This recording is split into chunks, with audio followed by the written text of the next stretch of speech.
Hello and welcome to our video, 10 informations you need to know about yesterday. In this video, we'll be covering some of the most important events that took place yesterday, giving you a quick summary of each one. Dozens die in Sudan clashes. According to the BBC, violent clashes between Sudan's army and paramilitary forces have resulted in the deaths of at least 56 individuals and injuries to 595 others. The residents of the capital city, Khartoum, had to dodge gunfire as rival forces fought over the control of the presidential palace, state TV, and army headquarters.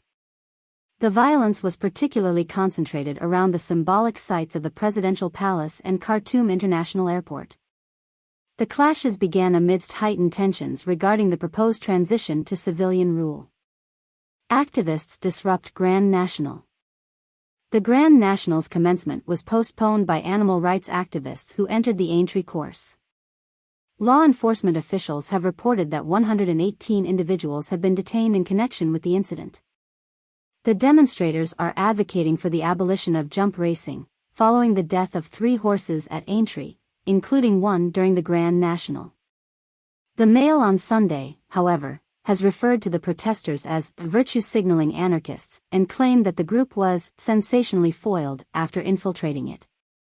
Nurses propose megastrike. The Observer reported that the Royal College of Nursing plans to hold a ballot among its members to determine whether they will participate in a make-or-break megastrike that could result in nurses from every hospital trust in the country engaging in mass action.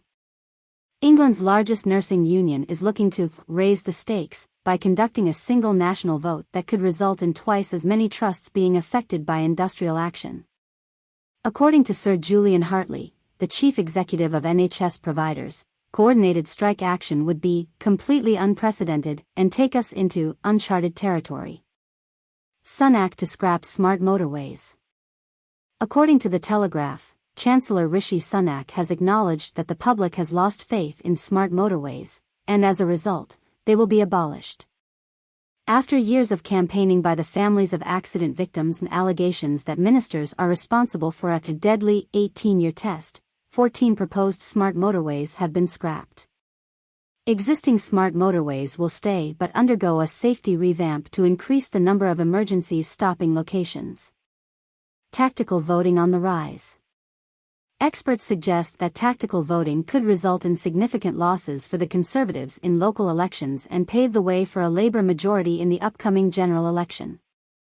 They believe that voters have become more sophisticated in their approach, switching between Labour and the Liberal Democrats based on which party has the best chance of defeating their Tory candidate.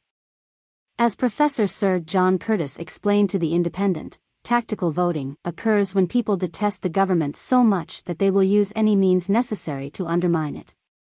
Jailed surgeons' operations probed. A group of medical specialists is currently looking into the deaths of 650 patients who received treatment from a surgeon responsible for performing numerous unnecessary and life-altering surgeries. Ian Patterson, who worked for the NHS and also developed a practice at 2 private hospitals in Birmingham, was sentenced to a 20-year prison term after being found guilty of 17 counts of wounding with intent.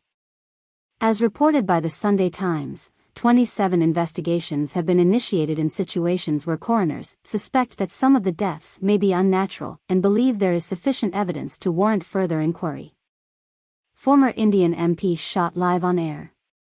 The Hindustan Times reported that Atiq Ahmed, a former Indian member of parliament who was found guilty of kidnapping, was shot dead live on television along with his brother while being escorted by police in Prayagraj, also known as Allahabad.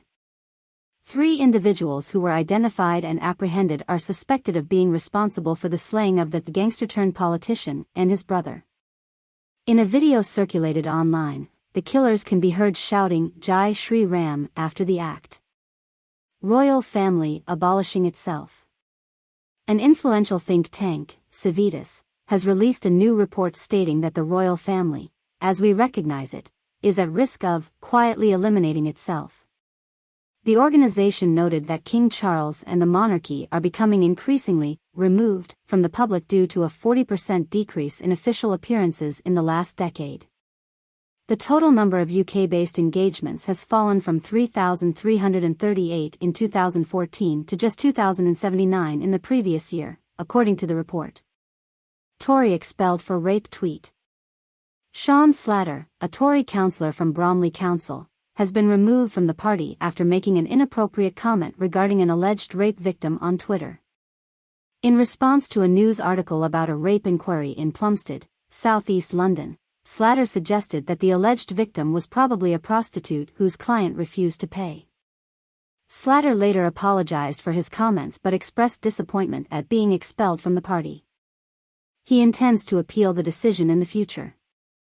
Brexit kills romance of Orient Express. According to The Observer, the Orient Express will discontinue its UK route after 41 years due to Brexit. While passports were optional when the train service began in the 19th century, modern-day biometric checks and Brexit have diminished the appeal of the luxury train journey for passengers seeking the nostalgia of the experience that inspired Agatha Christie and Hollywood, the newspaper stated.